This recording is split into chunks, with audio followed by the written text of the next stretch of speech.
Let us turn to James chapter 4.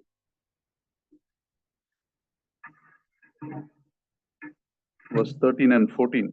We will eventually read up to, God willing, James 5, 1 to 6 also. Up to 6 verse also.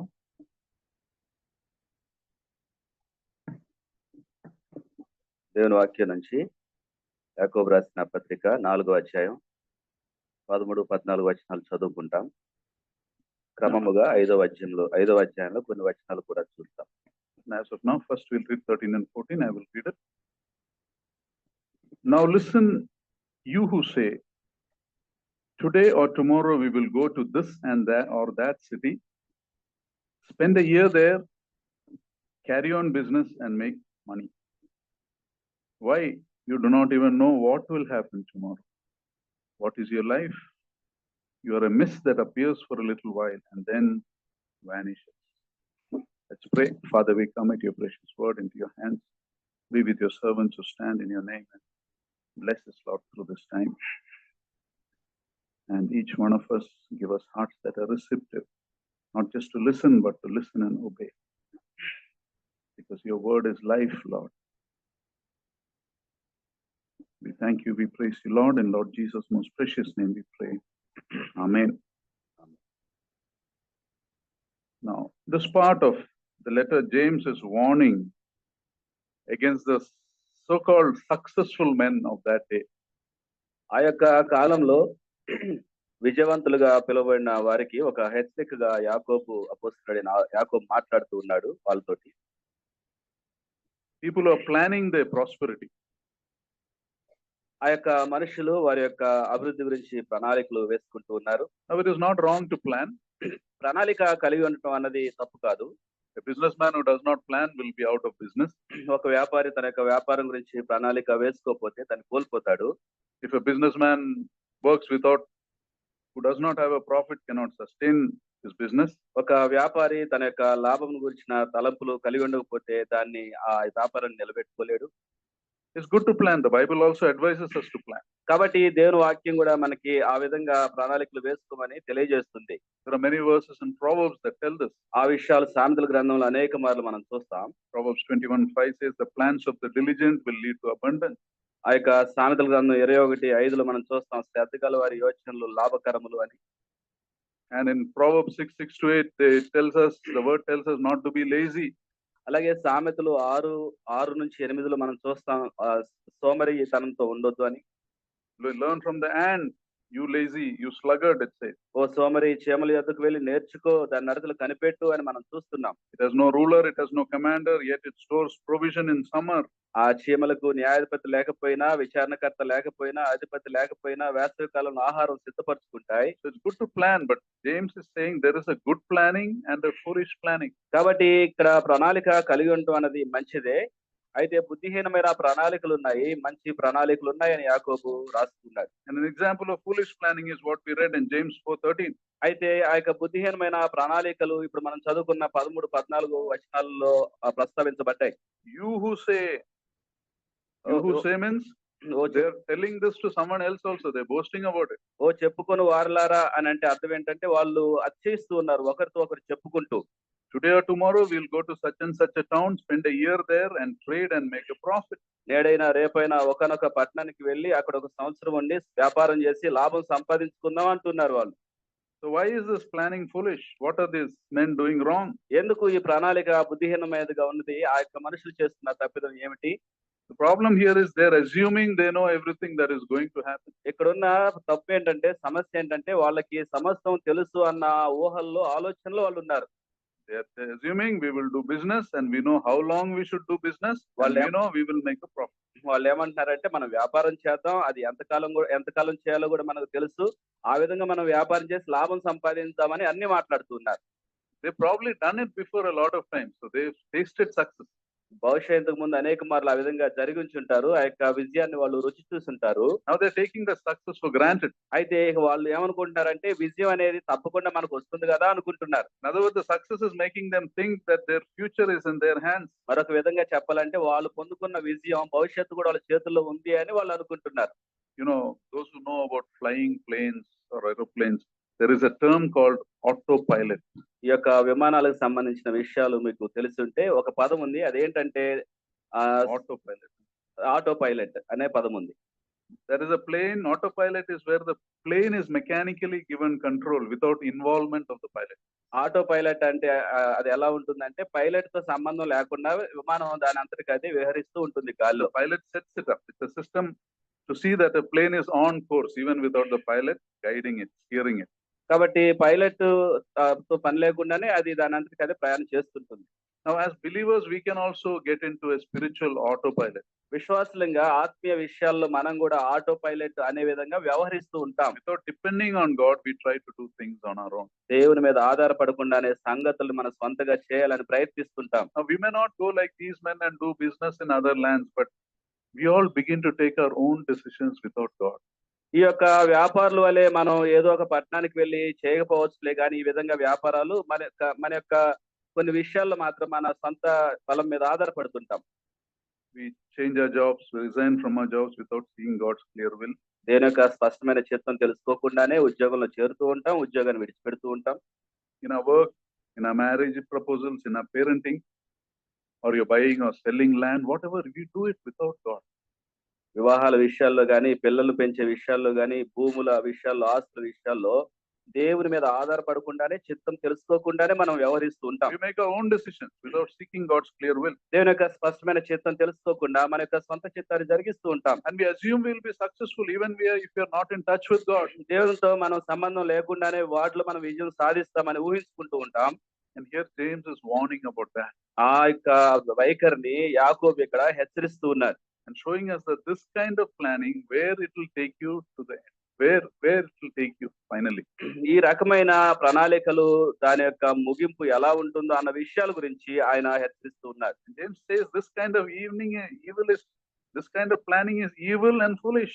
ఆయన యాకోబు ఏమంటున్నాడంటే అసలు ఈ విధంగా ప్రణాళికలు వేసుకోవడం అనేది ఎంతో చెడ్డది, ఎంతో దుష్టమైనది అంటూ ఉన్నారు. That's what verse 16 says. As it is, you boast in your arrogance, and all such boasting is evil. 16వ వచనం ఆయన అంటాడు, ఇప్పుడైతే మీరు మీ డంబములు యందు అతిశయపడుచున్నారు, ఇటు అతిశయమంతా చెడ్డది. So these people were planning without God. ఎందుకంటే వీళ్ళు దేవునితో నిమిత్తం లేకుండా ప్రణాళికలు రచిస్తూ ఉన్నారు. And in this passage, James is reminding them about two things. ఈ యొక్క వాక్య భాగంలో అపోస్తలుడైన యాకోబు రెండు విషయాలని మన యొక్క గమనానికి తీసుకొస్తున్నాడు. First, he reminds them of what they do not know. మొదటిగా వాళ్ళకి ఏమి తెలియదు అన్న విషయాన్ని ఆయన మాట్లాడుతున్నాడు. Then he reminds them what they cannot do. రెండవదిగా వాళ్ళు ఏమి జరిగించలేరో దాని గురించి ఆయన చెప్తున్నాడు. So what they do not know. వాళ్ళకి ఏం తెలియదు అన్న విషయం మొదటిగా ఉంది. James says in verse 14, you do not know what will happen tomorrow. You're planning for the whole year. 14వ వచనం ఆయన అంటున్నాడు, రేపేమి సంభవిస్తుందో మీకు తెలియదు, సంవత్సరం కాలానికి మీరేమో ప్రణాళికలు వేస్తున్నారు అంటున్నాడు. You think you know where you're going. You think you know how long you're going to spend there, and you're sure you'll make money also.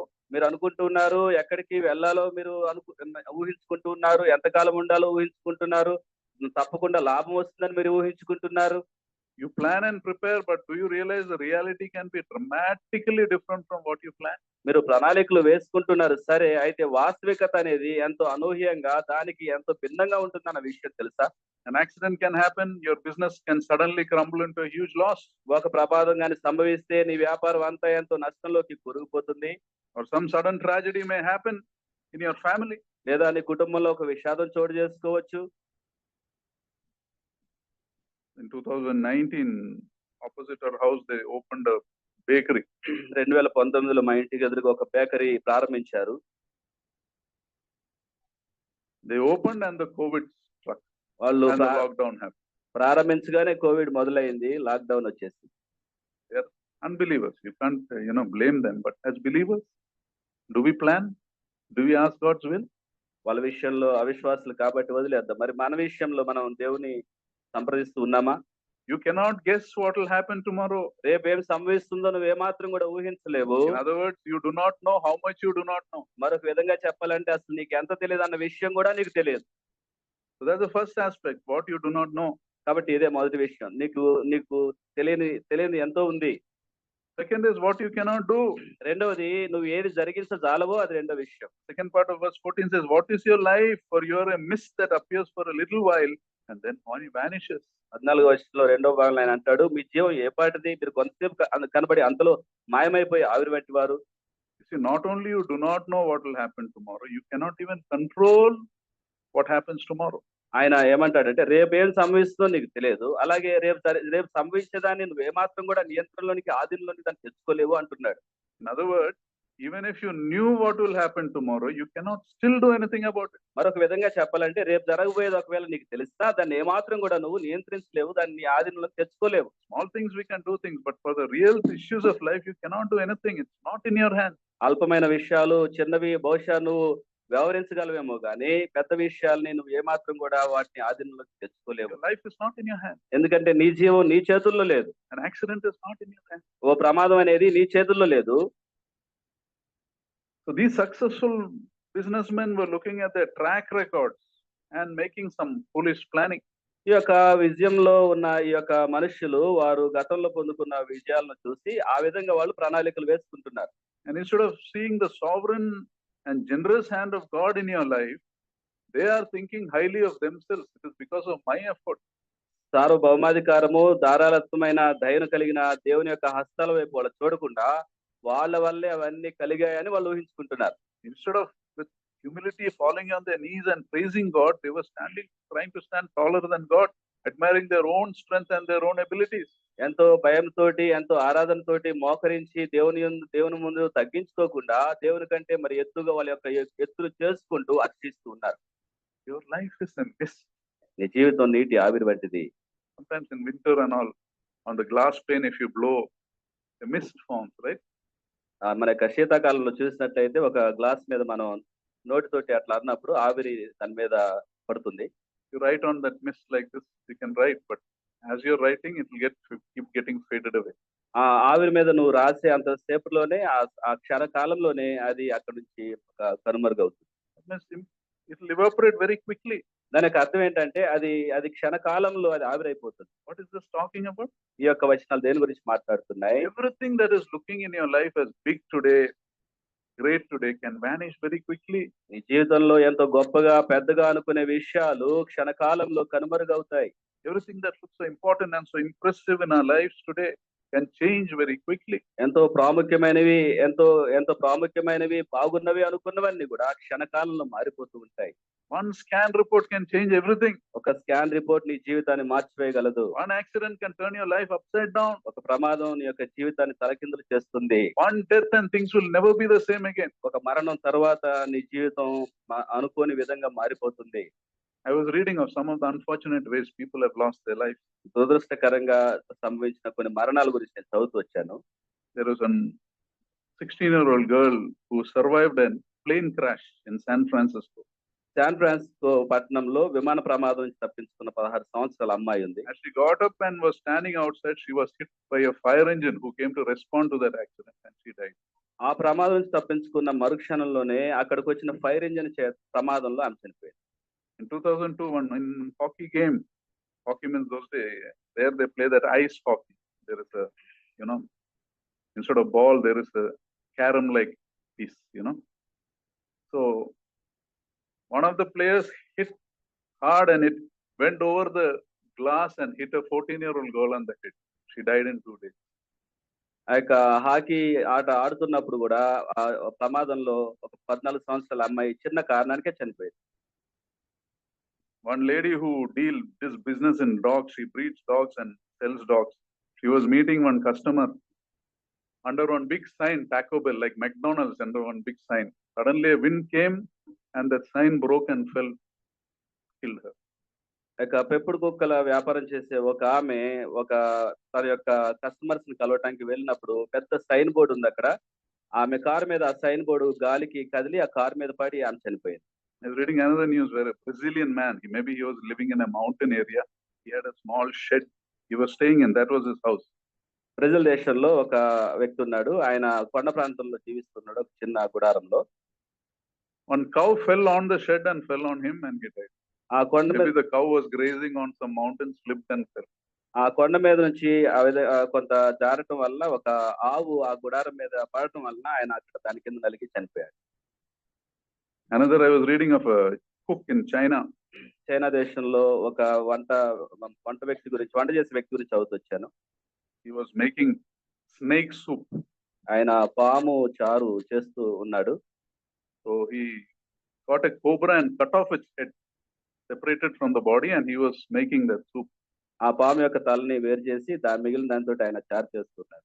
After about 20 minutes, he goes to take something, and that cut head bites him and he dies.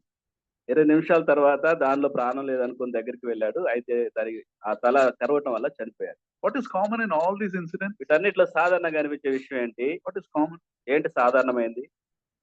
These people, unexpected. Yes, these people, when they were alive, they never would have imagined they were so close to death. సాధారణమైన విషయం ఏంటంటే వీళ్ళు సజీవులుగా ఉన్నప్పుడు మరణానికి ఎంత సమీపంగా ఉన్నారన్న గ్రహింపు వీళ్ళెవరు కూడా కలిగి లేరు. What is your life? It's a mist, నీ జీవితం నీటి ఆవిరి వంటిది. you know.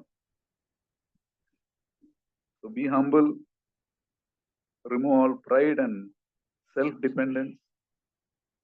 తగ్గించుకుందాం, గర్వం విడిచిపెడదాం, మన మీద ఆధారపడటం అనేదాన్ని మానుకుందాం. Because we don't know anything about the future and we cannot do anything about it. ఎందుకంటే భవిష్యత్తు గురించి మనకేమీ తెలియదు, తెలిసిన దాన్ని మనం ఏమీ చేయలేము. But there is one thing you can do. అయితే ఒక విషయం మనం That's జరిగించగలము. what James tells in verse 15. అదే యాకోబు 15వ వచనంలో తెలియజేస్తున్నాడు. Instead, you ought to say, if the Lord wills, we will live to do this or that.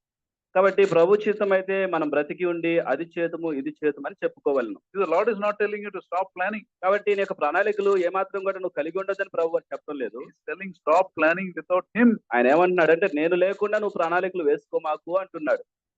In other words, when you plan, don't forget the most important part of your planning. ఆయన ఏమంటున్నాడంటే నువ్వు ప్రణాళికలు వేసుకునేటప్పుడు ఎంతో ప్రాముఖ్యమైన విషయాన్ని మర్చిపోవద్దు అంటున్నాడు. Make your plans, but make sure your plans are under God's guidance. ప్రణాళికలు వేసుకో, అయితే ఆ ప్రణాళికల్ని దేవుని యొక్క నడిపింపులో ఉండునట్లుగా చూసుకో.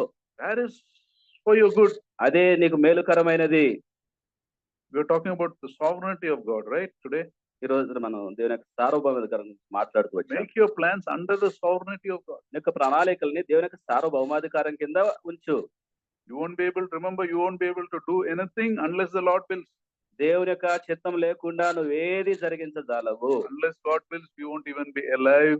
దేవుని యొక్క చిత్తం లేకుండా రేపటి కాలమున మనం సజీవులమై ఉండలేము. Now imagine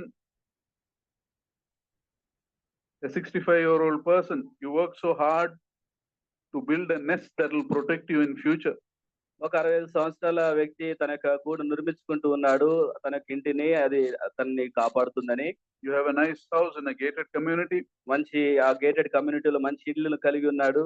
You have a first car, you have a second car also. అలాగే నీకు మొదటి కారు ఉంది, అలాగే రెండో కారు కూడా కొన్నా ఉంది. You have good property. మంచి ఆస్తిపాస్తులు ఉన్నాయి. You have all outward signs of financial success. బయట వైపున చూస్తే మరి అన్ని నీ యొక్క ఆర్థికపరమైన అభివృద్ధికి చిహ్నాలు ఎన్నో ఉన్నాయి. After all that, on one Thursday, you feel a pain on your chest. ఒక గురువారం రోజున నీకు అనుకోకుండా గుండె నొప్పి సంభవించింది.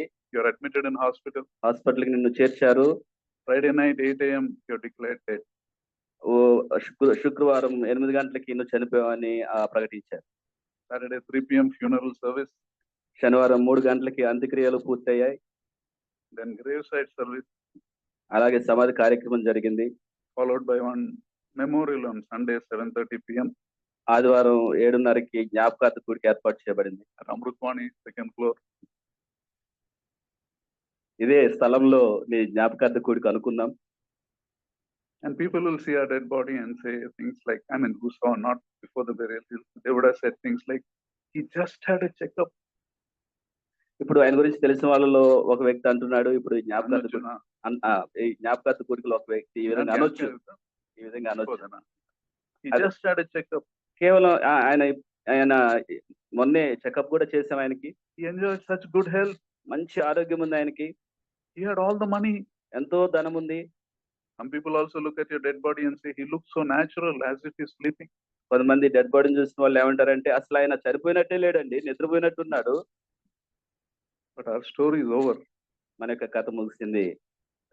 Your life is a vapor, it's a mist. నీ జీవితం నీటి ఆవిరి వంటిది. Unless God wills, we won't be alive tomorrow. దేవుని యొక్క చిత్తం ఉంటేనే మనము రేపు సజీవులుగా ఉండగలము. Every day we are alive is a gift from the King of Kings. ప్రతి రోజున మనం సజీవులుగా ఉన్నామంటే రాజుల రాజైన దేవుని యొక్క బహుమానం అయి ఉంది. Then James makes a very strange comment in verse 17. అయితే 17వ వచనంలో యాకోబు ఒక వింతైన మాట మనకు తెలియజేస్తుంది. He says, so whoever knows the right thing to do and fails to do it, for him it is sin. కాబట్టి మేలైనది చేయనెరిగి అలాగు చేయని వానికి పాపం కలుగును. You know, how do you connect this verse to what is told before? ఇంత ముందు చెప్పిన వచనాలన్నిటికీ ఈ వచనాన్ని మనం ఎలా జత చేయగలము? You see, now James has already warned us about the sinful planning and activity. Don't do that, he said. యాకోబు ఇంతకు ముందు ఏం చెప్పాడంటే పాపభరితమైన ప్రణాళికలు మీరు ఏమాత్రం కూడా కలిగి ఉండొద్దు, చేయొద్దని చెప్పారు. Don't plan without God. దేవుడు లేకుండా ప్రణాళికలు వేసుకోవద్దని చెప్పారు. Now he's warning about another evil. అయితే ఇప్పుడు మరొక దృష్టికోణాన్ని చెప్తున్నాడు ఇక్కడ. That is knowing the things what God has called you to do, yet not doing them. నువ్వు మేలైనది చేయనెరిగి అలాగూ చేయకపోతే అని అంటున్నాడు. You know, sins are of two kinds. పాపాలు రెండు రకాలు. One is sin of commission, one is sin of omission. ఒకటి నువ్వు చేయవలసింది చేయకపోతే కలిగే పాపము, రెండవది నువ్వు చేయొద్దన్నవి చేయటం వలన కలిగే పాపము, రెండవది నువ్వు చేయవలసినవి చేయకపోతే కలిగే పాపము. So just like evil is sin, the good you do not do is also a sin. దుష్టత్వం ఏ విధంగా పాపంగా ఎంచబడుతూ ఉందో నువ్వు చేయవలసిన మంచి చేయకపోయినా కూడా పాపంగా ఎంచబడుతుంది. Most Christians are thankful for the luxuries and comforts and blessings God has given them. చాలా మంది క్రైస్తవులు వాళ్ళకు దేవుడు ఇచ్చిన సౌకర్యాలను బట్టి, ఆశీర్వాదాలను బట్టి, దీవెనలను బట్టి కృతజ్ఞతలు కలిగి ఉంటారు. But we never ask this question usually, Lord, why have you given me so much? అయితే వీళ్ళు దేవుణ్ణి ఒక ప్రశ్న అడగలేదు, ఏంటంటే ప్రభువా ఇవన్నీ నాకు ఎందుకు ఇచ్చావని మాత్రం అడగరు. Is it not that I should be a blessing in your name? ఈ యొక్క నామములో నేను ఇతరులకు ఆశీర్వాదకరంగా ఉండాలని మీరు ఇచ్చారా? We see so many poor and needy around us, but we fail to realize God has kept them in our lives for a reason. మన చుట్టూ అనేక మంది అవసరతలో పేదరికంలో ఉన్నారు కాబట్టి దేవుడు ఒక ఉద్దేశంతో ఆ దీవెనల్ని మన జీవితంలోనికి పంపించాడు. So what is the verse connect? How does the verse connect? Be a faithful steward for what God has given you, because you're here only for a brief time. కాబట్టి ఈ వచనాన్ని మనం ఎలా జత చేసుకోవచ్చు అంటే, దేవునికి నమ్మకమైన ఒక గృహ నిర్వాహకుడి వల్లే ఉండి మనకు అనుగ్రహించబడిన ఈ చిన్న జీవితంలో నమ్మకంగా ఉండాలని దాని అర్థం. And as God blesses you, be a blessing. దేవుడు నిన్ను దీవిస్తూ ఉండగా నువ్వు ఒక దీవెనగా ఉండాలి. Don't be selfishly storing for yourself and your family. నీ కోసం, నీ కుటుంబం కోసం స్వార్థంతో పోగొట్టుకునే వ్యక్తిగా ఉండొద్దు. Especially when God has blessed you. ప్రత్యేకంగా దేవుడు నిన్ను దీవించినప్పుడు. And then James 5 onwards, we have a warning against what happens if you don't obey this command. ఈ యొక్క ఆజ్ఞకి నువ్వు విధేయత చూపించకపోతే ఏం జరుగుతుందో ఆయన 5వ అధ్యాయంలో 1వ వచనం నుంచి తెలియజేస్తున్నారు. If you keep pursuing money and keep selfishly storing for yourself, what is going to happen? నువ్వు ధనాన్ని వెంటాడుతూ, ధనం వెంట పరిగెడుతూ, స్వార్థంగా నీ కోసం దాన్ని పోగేసుకుంటే ఏం జరుగుతుందో 5వ అధ్యాయంలో 1వ వచనం. I'll read from 1 to 6. 1 నుంచి 6 వచనం. Listen, you rich people, weep and wail because of the misery that is coming upon you. Your wealth has rotted and moths have eaten your clothes. Your gold and silver are corroded. The corrosion will testify against you and eat your flesh like fire. You have hoarded wealth for the last days. Look, the wages you failed to pay. The workmen who mowed your fields are crying against you. The cries of the harvesters have reached the ears of the Lord Almighty. You have lived on earth in luxury and self-indulgence. You have fattened yourself in the day of slaughter. You have condemned and murdered innocent men who are not opposing you. This part speaks of the end of those who selfishly keep storing for themselves. స్వార్థపరులై వారి కొరకు స్వార్థంగా పోగేసుకున్న వారి గురించి ఈ వాక్య భాగం మాట్లాడుతుంది. You have hoarded wealth for the last days, it says, verse 3. 3వ వచనంలో ఆయన అంటాడు, మీ మీద సాక్ష్యంగా ఉన్నాయి, అవన్నీ మీరు పోగేసుకున్నవన్నీ మీ మీద సాక్ష్యంగా ఉన్నాయి అంటున్నాడు. Now so many people around, destitute, starving. Hoarding is a great crime. అనేక మంది ఆకలి దప్పులు కలిగి అనేక మంది విలపిస్తూ ఉండగా మీరు వాటిని పోగేసుకున్నారు అని చెప్తున్నారు. And in the end you will find that it was too costly to hoard so many things. కాబట్టి అనేకమైనవి పోగేసుకోవటం అన్నది అది ఎంతో వెల చెల్లించాల్సిన విషయము ముగింపులో అని ఆయన అంటున్నారు. You see, our choices have consequence. మన యొక్క ఎంపికలు అనేవి పర్యవసానాల్ని కలిగి ఉంటాయి. When we are a faithful steward to what God has given us, we become a blessing to those around us. దేవుడు మనకు అనుగ్రహించిన వాటిని నమ్మకమైన గృహ నిర్వాహకులుగా ఉన్నప్పుడు ఇతరులకు ఆశీర్వాదంగా ఉంటాము. We become a blessing to ourselves also. మనకు కూడా మనం ఆశీర్వాదంగా ఉంటాము. But when we selfishly store for ourselves, we become a curse to ourselves and to those around us. అయితే స్వార్థంతో మనం పోగేసుకుంటూ ఉన్నప్పుడు మనము శాపంగా ఉంటాము. మన చుట్టూ ఉన్న వారికి కూడా శాపంగానే ఎంచబడతాం. In other words, in this world, there is no neutral ground. If you're not serving God, you're serving Satan. మరొక విధంగా చెప్పాలంటే ఈ లోకంలో తటస్థమైన స్థలం అనేది లేదు. నువ్వు దేవుణ్ణి గాని సేవించకపోతే నువ్వు సాతాన్ని సేవిస్తున్నావని అర్థం. How do you know you're serving Satan? నువ్వు సాతాన్ని సేవిస్తున్నావని ఎలా తెలుసుకోవటం? You know, because your tendency will be towards evil and selfishness. నీ యొక్క వైఖరి ఎప్పుడు కూడా స్వార్థంతోటి దుష్టత్వంతోటి కలిగి ఉంటుంది. We take advantage of people, we exploit people, we oppress people. మనుషుల్ని ఉపయోగించుకోవాలని, మనుషుల్ని మోసం చేయాలని, మనుషుల్ని శ్రమ పెట్టాలని అనుకుంటూ ఉంటావు. Some people, they will be oppressing the people they call to their home, the servant or someone. They don't like to work because you're so oppressive in the way you talk, the way you behave. కొన్నిసార్లు ఎంత శ్రమ పెట్టేవారిగా, ఎంత కఠినంగా ఉంటావంటే ఆ ఇండ్లలోకి ఎవరన్నా రావాలన్నా, వచ్చి పని చేయాలన్నా కూడా భయపడుతూ ఉంటారు. We end up harming people who have not done us any harm. That's what James says. We end up harming people who have. మనకి ఏమాత్రం హాని చేయని వాళ్ళకు కూడా మనం హాని చేసేవారిగా ఉంటామని యాకోబు చెప్తున్నారు. And the reason why we harm them is because we no longer care who gets hurt. As long as you get what you want, we don't care who gets hurt. మనం హాని ఎలా చేస్తామంటే మనం ఎప్పటికీ మన గురించి ఆలోచిస్తూ ఉంటాం కానీ మన చుట్టూ ఉన్న వారి అవసరతని ఆలోచించము. You're so focused on ourselves. మన మీదే మన యొక్క దృష్టి అంతా కేంద్రీకరిస్తూ ఉంటాం. And the innocent people you harm, they are poor who can't even resist you. నువ్వు ఎవరికైతే హాని చేసావో ఆ యొక్క అమాయకులు కనీసం నిన్ను తిరిగి ఏమాత్రం కూడా ఏ మాట అనలేరు. వాళ్ళు they have no money to back to fight against your corruption. ఎందుకంటే నువ్వు జరిగించిన అవినీతిని బట్టి నిన్ను ఎదిరించడానికి కావాల్సిన ధనము వాళ్ళు కలిగి ఉండరు కాబట్టి. They just give in. కాబట్టి వాళ్ళు ఆ విషయాన్ని అందరితో వదిలేస్తారు. And you think you're won.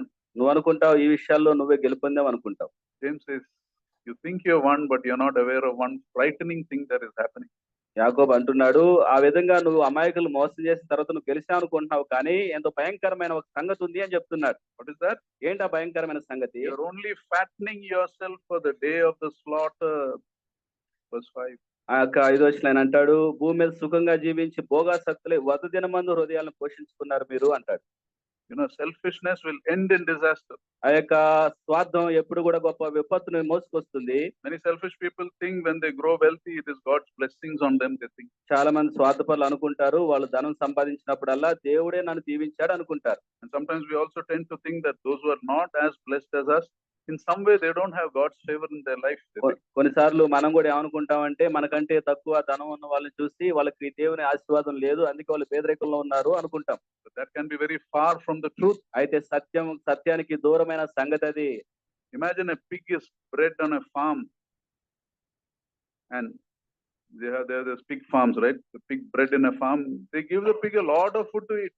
ఒక పందిని మనం పందుల్ని పెంచే స్థలంలో ఒక పందిని మనం చూసినట్లయితే దాన్ని పెరగటానికి చాలా ఆహారం దానికి ఇస్తుంటారు. And the pig may be thinking, wow, they're taking care of me so well, I get to eat all that I want. పంది అనుకుంటది నాకు కావాల్సిన అన్ని ఇస్తున్నారు, ఆహా ఓహో అనుకుంటది. The truth is it's being fattened for the day of the slaughter. సత్యం ఏంటంటే దాన్ని వధించడానికి తీసుకెళ్తున్నారు అన్న సంగతి దానికి తెలియదు.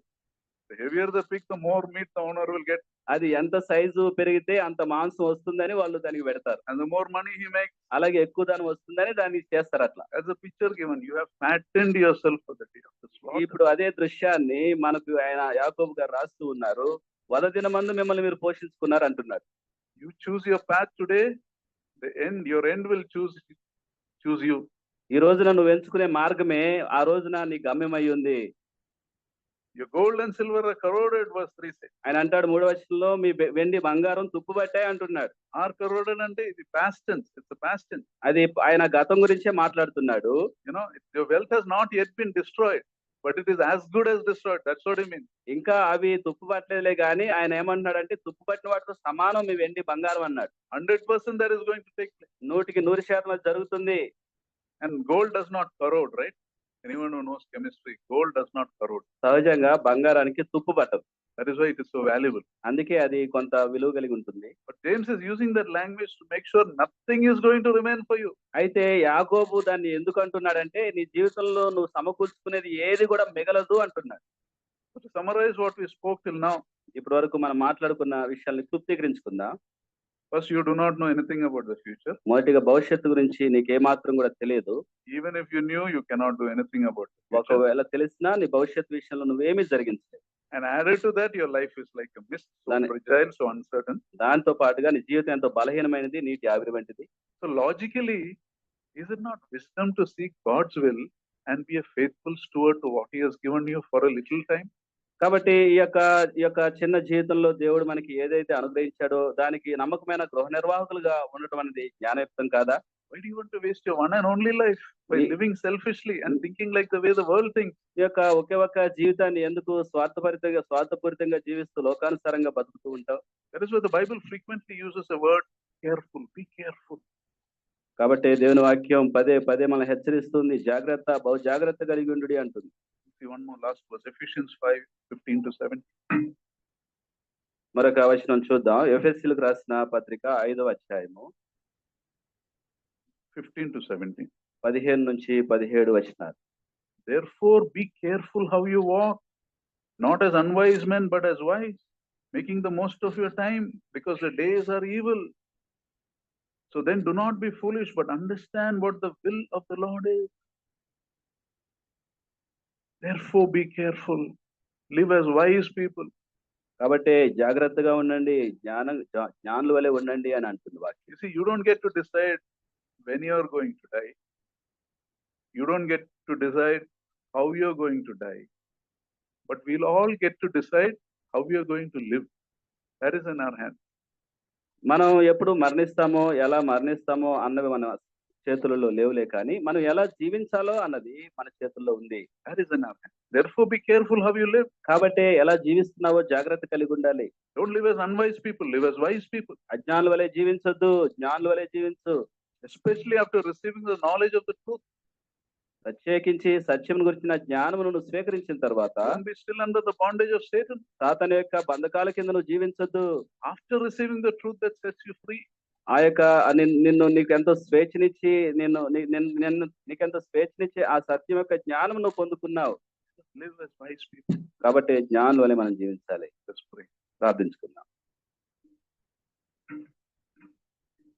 Let us quieten our hearts. Let us ask the Lord, Lord, help me to live as wise people. Help me never to plan anything without you in mind, without asking you. Most of our problems in life, I believe, the issues you go, is you did things without seeking God's will. You suffer most. It may be your job, your career, whatever. God wanted you to go some way, but you haven't. But we have a God who restores. We can always come back to Him. Most of the pain we go through will be this. I believe that is my personal belief. Father, we thank you for this time that you've given us. Thank you for your precious word. Lord, may we not be people who plan foolishly without you in our life, especially when it is so clear that we don't know what is the future. And even if we know, we are not in control. And our life itself is so fragile. And those who seek your will and do your will are so blessed. They live powerful lives. Those who live for your glory can never lose in life. Small battles they may lose here and there, but they can never lose the real battles of life. And help us to be people who seek your will and seek you most of all in our lives. Thank you, Lord. In Lord Jesus' most precious name we pray. Amen. Now to him who is able to keep you from stumbling and to present you blameless before the presence of his glory and with great joy, to the only God our Savior, through Jesus Christ our Lord, be glory, majesty, dominion, and authority before all time, now and forever. Amen.